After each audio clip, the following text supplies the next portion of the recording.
देखिए question number 12 है, अनुसंधान में सामान्यीकरण से क्या तात्पर्य है। इसका उत्तर है अनुसंधान के निष्कर्ष तथा सामान्यीकरण मूल्यांकन विधियों की सहायता से अनुसंधान के अंतिम परिणाम निश्चित किए जाते हैं, जिन्हें निष्कर्ष अथवा सामान्यीकरण के नाम दिया जा सकता है। क्रियात्मक अनुसंधान में इस प्रकार के निष्कर्षों का महत्व पृथक रूप से समझना चाहिए। परंपरागत अथवा मौलिक अनुसंधान में निष्कर्षों तथा समान नियमों की प्राप्ति ही अनुसंधान का चरम लक्ष्य होता है, किंतु क्रियात्मक अनुसंधान में इस प्रकार के निष्कर्ष अथवा सामान्यीकरण अनुसंधानकर्ता की कार्यप्रणाली में सुधार लाने के प्रति वास्तविक हल होते हैं। इनके द्वारा विद्यालय की क्रियाओं को नए ढंग से संपादित करने के लिए निर्देश प्राप्त होता है। क्रियात्मक अनुसंधान के परिणाम विद्यालयों की क्रियाओं को सहज रूप से परिमाणित करते हैं। अनुसंधानकर्ता इनके द्वारा प्राप्त निष्कर्षों तथा सामान्य नियमों से भविष्य के लिए प्रेरणा प्राप्त करता है और अपने भावी प्रयत्नों में यथासंभव संशोधन एवं परिवर्धन करता है। ये देखिए, ये क्वेश्चन तो कंप्लीट हो गया 12 नंबर। अब हम लोग आते हैं 13 नंबर क्वेश्चन, जो कि है परिकल्पना अनुसंधान की दिशा निर्धारित करते हैं, सिद्ध कीजिए। तो इसका उत्तर हो जाएगा परिकल्पना अनुसंधान कार्य को निश्चित दिशा प्रदान करती है। परिकल्पना से अनुसंधानकर्ता को यह निश्चित हो जाता है कि उसे क्या और कितना अध्ययन करना है। गुड और हार्ट 1952 ने इस बिंदु पर प्रकाश डालते हुए लिखा है कि परिकल्पना अनुसंधानकर्ता को यह बताती है कि वह अध्ययन करना चाहता है। इसकी उपस्थिति में अनुसंधानकर्ता के निरर्थक प्रयास कम हो जाते हैं। अध्ययन में कौन कौन सी क्रियाएं और कार्य करना है, क्या अध्ययन करना है, यह सब कुछ स्पष्ट हो जाता है। परिकल्पना अनुसंधानकर्ता को एक निश्चित दिशा प्रदान करती है। वैज्ञानिक अनुसंधान में परिकल्पना के महत्व को स्पष्ट करते हुए कहा गया है कि वैज्ञानिक अनुसंधान में परिकल्पना एक केंद्रीय पथ है। तो ये हमारा 13 क्वेश्चन कंप्लीट हो गया। अगला क्वेश्चन है क्वेश्चन नंबर 14, वो है क्रियात्मक अनुसंधान से क्या लाभ है।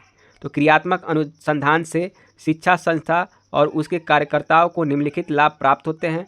पहला, क्रियात्मक अनुसंधान के द्वारा शिक्षक अपनी तात्कालिक समस्याओं पर विचार करने के लिए प्रस्तुत होता है। दूसरा, इसमें शिक्षक, प्रधानाचार्य आदि अपनी कक्षा और विद्यालय के वातावरण तथा कार्य प्रणाली में सुधार तथा प्रगति के लिए प्रयास करते हैं। तीसरा, क्रियात्मक अनुसंधान शिक्षकों को पढ़ने के लिए प्रेरित करता है। चौथा, इसके द्वारा शिक्षक अपने कार्यों के प्रति जागरूक रहता है तथा उसकी समझ विकसित होती है। पांचवा, क्रियात्मक अनुसंधान में समय कम लगता है। छठा, इसके द्वारा प्राप्त निष्कर्ष व्यवहारिक रूप से काफ़ी सफल होते हैं। सातवां, यह अपेक्षाकृत कम खर्चीली अनुसंधान की विधि है। आठवां, क्रियात्मक अनुसंधान में शिक्षक अपनी तात्कालिक समस्याओं पर विचार करता है। नौवां, इसके द्वारा छात्र छात्राओं के आकांक्षा स्तर तथा उपलब्धि स्तर में वृद्धि होती है। 10वां, इसके द्वारा शिक्षकों में वैज्ञानिक प्रवृत्ति और शोध कार्य के प्रति रुचि जागृत होती है। 11वां, क्रियात्मक अनुसंधान के द्वारा शिक्षा से संबंध सभी कार्यकर्ता शोध के पदों और प्रक्रिया से परिचित हो जाते हैं। 12वां, क्रियात्मक अनुसंधान विद्यालय से संबंधित व्यक्तियों की विभिन्न दैनिक समस्याओं का व्यवहारिक एवं तथ्यपूर्ण समाधान करता है। 13वां, यह एक मनोवैज्ञानिक विधि भी है। 14वां, यह विद्यालय में जनतांत्रिक मूल्य विकसित करने में सहायक होता है। अगला क्वेश्चन है, विद्यालयों में क्रियात्मक अनुसंधान की क्या उपयोगिता है। इसका उत्तर है विद्यालयों में क्रियात्मक अनुसंधान की उपयोगिता। विद्यालयों में क्रियात्मक अनुसंधान की उपयोगिता की दृष्टि से निम्नलिखित बातें महत्वपूर्ण हैं। पहला, विद्यालयों की कार्य पद्धति में यथेष्ट सुधार तथा परिवर्तन लाने के लिए। दूसरा, जनतंत्रात्मक मूल्यों की सुरक्षा हेतु। तीसरा, वैज्ञानिक आविष्कारों, प्रौद्योगिकी, विशेष रूप से सूचना प्रौद्योगिकी के आविर्भाव के कारण उत्पन्न नई परिस्थितियों का सामना करने के लिए। चौथा, विद्यालयों में यांत्रिकता एवं रूढ़िवादिता का वातावरण समाप्त करने के निमित्त। पाँचवा, शिक्षकों, प्रधानाचार्यों, प्रबंधकों तथा निरीक्षकों में वैज्ञानिक अथवा वस्तुनिष्ठ दृष्टि से अपनी कार्य प्रणालियों का मूल्यांकन करने एवं उनमें तदनुकूल परिवर्तन लाने के प्रति समर्थ एवं क्षमतावान बनाना। छात्रों की बहुमुखी प्रगति हेतु विद्यालय की क्रियाओं का प्रभावोत्पादक रीति से आयोजन करने के लिए। सातवां, विद्यालय की अनेकानेक समस्याओं यथा गुणवत्तापरक रूप में विद्यालय प्रबंधन ना कर पाने एवं उपयुक्त शिक्षण विधि के अनुप्रयोग की समस्या, अनुशासन की समस्या, पाठ्यक्रम सहगामी क्रियाओं को प्रभावोत्पादक बनाने की समस्या, विविध विषय के पढ़ने में अपेक्षित रुचि उत्पन्न करने की समस्या, विद्यालय के पुस्तकालय का सदुपयोग न कर सकने की समस्या, कुछ विशेष अवसरों पर छात्रों की उपस्थिति की समस्या तथा कक्षा से भाग जाने की समस्या आदि का सहज समाधान प्राप्त करने हेतु। आठवां है, विद्यालय के अध्यापकों तथा प्रधानाचार्यों को नित्य अपने अनुभवों को समेकित करने एवं उनसे लाभ उठाने में समर्थ बनाने की दृष्टि से। नौवां, शिक्षकों का परस्पर सहयोग एवं सहानुभूति के साथ कार्य करने का अभ्यासी बनाने के लिए। 10वां, छात्रों की उपलब्धियों का स्तर बढ़ाने के निमित्त। ये हमारा 15वां क्वेश्चन नंबर कंप्लीट हुआ। अगला क्वेश्चन है, व्यवहत या प्रयुक्त अनुसंधान के उद्देश्य क्या हैं? इसका उत्तर हो जाएगा, प्रयुक्त या अनुसंधान के उद्देश्य निम्नलिखित है। शैक्षिक अनुसंधान के क्षेत्र में प्रयुक्त अनुसंधान के उद्देश्य निम्नलिखित है। पहला, शैक्षिक क्षेत्रों में पहले से प्रतिपादित नियमों व सिद्धांतों की उपयोगिता का मूल्यांकन करके उनकी व्यवहारिक कसौटी पर जांच करना। दूसरा, सर्वप्रथम शिक्षा की विभिन्न परिस्थितियों में पूर्व ज्ञान, सत्यता एवं सामान्यीकृत नियमों के व्यवहारिक जांच द्वारा शिक्षा की गुणवत्ता में वृद्धि लाना। तीसरा, शैक्षिक प्रक्रिया को अधिक सरल, स्पष्ट तथा उपयोगी बनाने के लिए शैक्षिक समस्याओं का समाधान करना। पहले से प्रतिपादित सिद्धांतों, तथ्यों में ज्ञान के उचित प्रयोग करके उद्देश्य निर्देशित करना। 17वां क्वेश्चन है, व्यवहत शोध की प्रकृति क्या है? व्यवहत अनुसंधान की प्रकृति। इस वर्ग में वे अनुसंधान आते हैं जिनके द्वारा किसी समस्या विशेष का समाधान आवश्यक हो। व्यवहत अनुसंधान में विज्ञान के कुछ नियमों का विशेष मामलों पर प्रभाव जाना जाता है। एंड्रे डआस के अनुसार तथ्यों द्वारा यदि अनुसंधानकर्ता किसी क्रियात्मक समस्या का समाधान करे तो यह अनुसंधान व्यवहत अनुसंधान की श्रेणी में आता है। यद्यपि अनुसंधानों को इस प्रकार वर्गीकृत करते हैं, फिर भी ऐसे वर्गीकरण पूर्ण रूप से संभव नहीं है क्योंकि मूलभूत तथा व्यवहत अनुसंधान को अलग करना एक कठिन कार्य है। इसके अतिरिक्त सामाजिक विज्ञानों में क्रियात्मक समस्याओं, प्रैक्टिकल प्रॉब्लम पर किए गए अनुसंधान नए सिद्धांतों तथा नियमों को बनाने में सहायक होते हैं। इसी प्रकार मूलभूत अनुसंधानों से कुछ ऐसी जानकारी प्राप्त होती है जिनका व्यवहत अथवा क्रियात्मक उपयोग होता है। 18वां क्वेश्चन है, वैज्ञानिक विधि क्या है? वैज्ञानिक पद्धति के प्रमुख चरणों का वर्णन कीजिए या वैज्ञानिक विधि की प्रक्रिया को लिखें। वैज्ञानिक पद्धति का अर्थ एवं परिभाषा। वैज्ञानिक पद्धति का अर्थ उस व्यवस्थित पद्धति से है जिसे एक वैज्ञानिक अपनी अध्ययन वस्तु के संबंध में तथ्ययुक्त निष्कर्ष निकालने के लिए उपयोग में लाता है। वह पद्धति में सभी विज्ञानों में एक सी होती है क्योंकि प्रत्येक विज्ञान का आधारभूत प्रकार्य तथ्ययुक्त निष्कर्ष निकालना और उसी आधार पर नियमों को प्रतिपादित करना होता है।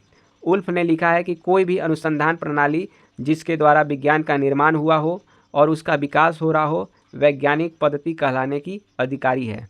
इस पद्धति के अंतर्गत विषय से संबंध तथ्यों को वास्तविक निरीक्षण द्वारा एकत्रित किया जाता है और इसके पश्चात इस प्रकार एकत्रित तथ्यों को उनकी समानता के आधार पर वर्गीकृत किया जाता है और अंत में उनका विश्लेषण कर एक निष्कर्ष पर पहुंचा जाता है।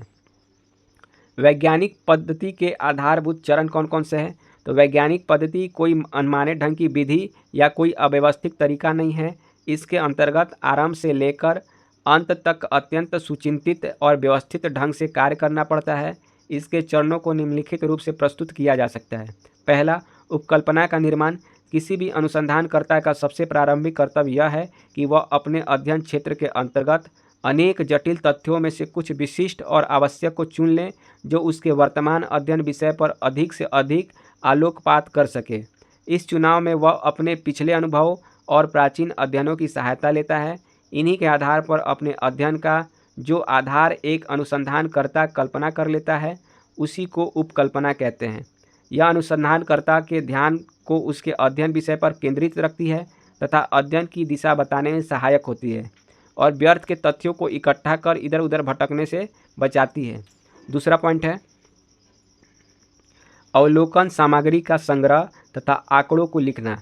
उपकल्पना के बाद अनुसंधानकर्ता अपने अध्ययन विषय से संबंधित प्रत्येक इकाई को स्पष्ट रूप से परिभाषित करता है और तदुपरांत उन उपकरणों, प्रविधियों और कार्य प्रणालियों को निश्चित करता है जिनके द्वारा अध्ययन कार्य किया जाता है। इसके पश्चात अवलोकन का कार्य प्रारंभ किया जाता है, जिसके द्वारा पक्षपात रहित होकर पर्याप्त तथ्यों का संग्रह उपकल्पना को सत्य या असत्य प्रमाणित करने के लिए किया जाता है। इन अवलोकित तथ्यों को वैज्ञानिक उद्देश्य पूरा करने के लिए यथारूप से लिख लिया जाता है।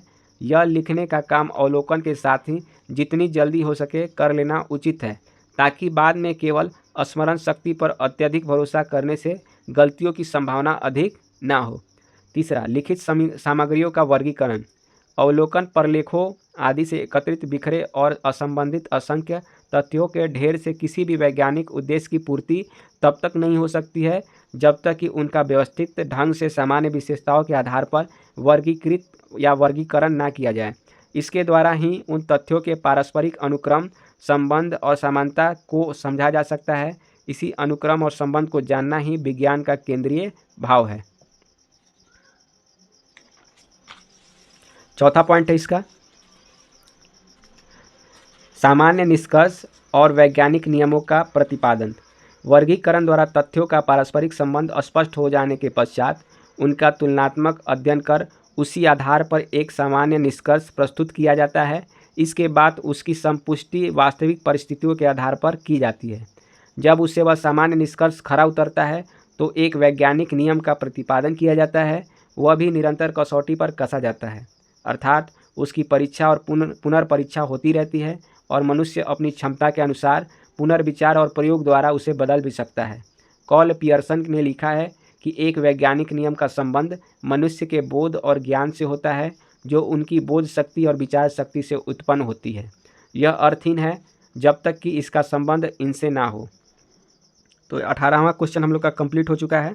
अब हम लोग देखेंगे 19वां क्वेश्चन, जो कि है क्रियात्मक शोध आधारित प्रतिवेदन की आवश्यकता को लिखें। क्रियात्मक शोध आधारित प्रतिवेदन की आवश्यकता निम्नलिखित है। पहला, प्रतिवेदन में अनुसंधान में प्रयुक्त पद्धति एवं प्रविधियों का स्पष्ट उल्लेख रहता है। इसके आधार पर भावी अनुसंधानकर्ताओं को अपने नए अनुसंधान कार्य के लिए पद्धति एवं प्रविधियों का चयन करने में मदद मिलती है और साथ ही नवीन अनुसंधान प्रणालियों का आविष्कार भी संभव हो जाता है। दूसरा, अनुसंधान प्रतिवेदन ज्ञान के प्रसार में अत्यधिक सहायक होता है। प्रतिवेदन ही वह साधन है जिसके द्वारा अनुसंधान से प्राप्त नवीन तथ्यों एवं निष्कर्षों को जन सामान्य तक पहुँचाया जाता है तथा विभिन्न घटनाओं में व्याप्त कार्य कारण संबंधों को भी स्पष्ट किया जाता है। तीसरा, अनुसंधान प्रतिवेदन नवीन अध्ययनों के लिए आवश्यक प्रकल्पना का आधार बन सकती है, क्योंकि अनुसंधान सर्वेक्षण के प्रतिवेदन का अध्ययन करने पर विभिन्न विचार उत्पन्न हो सकते हैं। इसके साथ ही उन प्रश्नों के समस्याओं का भी आभास होता है जिनके संबंध में भविष्य में अनुसंधान कार्य किया जा सकता है। अगला क्वेश्चन है, क्रियात्मक शोधकर्ता के गुण लिखें। क्रियात्मक शोधकर्ता के गुण निम्नलिखित हैं। शोध एक दायित्वपूर्ण कार्य है, अतः उसे करने के लिए किसी भी शोधार्थी में विभिन्न गुणों की अपेक्षा की जाती है। अच्छे शोधार्थी के अभाव में एक अच्छा शोध प्रबंध निर्मित नहीं हो सकता।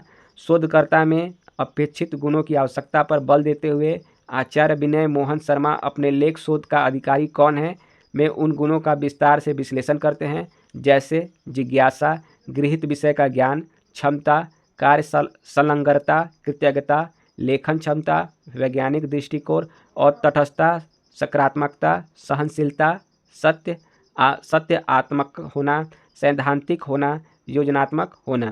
तो ये सब किसके गुण थे? क्रियात्मक शोधकर्ता के गुण थे। अगला क्वेश्चन है, क्रियात्मक शोध के शोध समस्या के स्रोत कौन कौन से हैं? तो क्रियात्मक अनुसंधान में समस्याओं के स्रोत। क्रियात्मक अनुसंधान समस्याओं के विभिन्न स्रोत निम्नलिखित है। पहला, शिक्षण से संबंधित समस्याएं। शिक्षण क्रिया का अंतिम लक्ष्य बालक के व्यवहारों में परिवर्तन लाना होता है। यह व्यवहार परिवर्तन बालक के आंतरिक तथा बाह्य दोनों पक्षों में होते हैं। विद्यालय में पढ़ाए जाने वाले विषयों द्वारा इस प्रकार के व्यवहार परिवर्तन लाए जाते हैं। शिक्षक अपनी शिक्षण विधि, सहायक सामग्री तथा अन्य उपयोगी साधनों का प्रयोग इसलिए करता है ताकि बालक के व्यवहारों में अभीष्ट परिवर्तन आ सके। इस प्रकार शिक्षण प्रक्रिया से संबंधित अनेक समस्याएं जुड़ी हुई है। दूसरा, परीक्षण से संबंधित समस्याएं। शिक्षण तथा परीक्षण दोनों विद्यालय की महत्वपूर्ण क्रियाएं हैं। छात्रों की उपलब्धियों का मापन नितांत आवश्यक है। इसके द्वारा छात्रों की प्रगति का अनुमान